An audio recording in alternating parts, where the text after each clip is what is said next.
Ես Նիկոլ Փաշինյանից շատ դժգոհ եմ, որովհետև լավ բան չենք տեսել։ Գյուղերից էլ զրկում է, ոչ ավտոբուսակյան, ոչ ամեն ինչից զրկված են։ Մենք մեղքերնի շատ է, որ ծայրամասային գյուղում ենք ապրում։ Երեխան ոնց գնա 4 կիլոմետր ոտով դաս սովորի։ Ինչն է պատճառը։ Ավտոբուսները խիչ է ուղարկում։ Քաղաքը լիքը ավտոբուս է, տարին 20-30 ավտոբուս է բերում արտ երկրներից։ Ինչու համար մեկը չես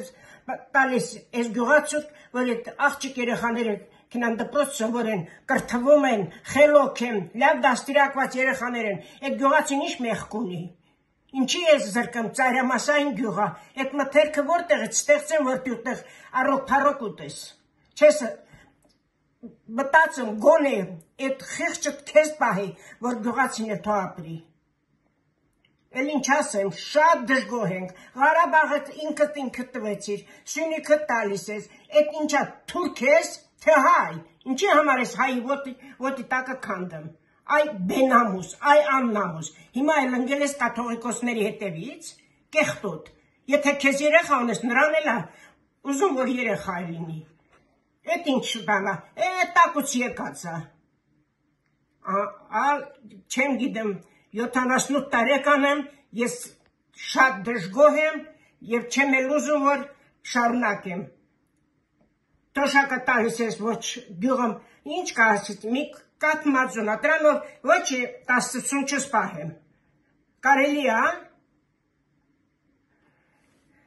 2 կոպեկ ես տալիս, էտը լույսին, գազին, ես մեկին, դե չի կարելի, չէ ժողովուրդ են, ինչ ես վիզերնի կտրում, երիտասարդին սաղ անցամքյացին արդ երկրներ, որը բաժանվում է, որը գալիս է ընտանիքի մոտ, որովհետև չկա, չեն կարող ընտանիքը կանոնավոր պահեն, երեխան կրթեցնեն, դրանց ես վիզերներին ենքան գումար ես ուզում սվորող երեխաների վրին, որ չես էր պատկերացնում, որ ինչ է եղել, չի կարելի, Նիկոլ Փաշինյան, շատ դժգոհ եմ, այս տարիքից շատ դժգոհ եմ։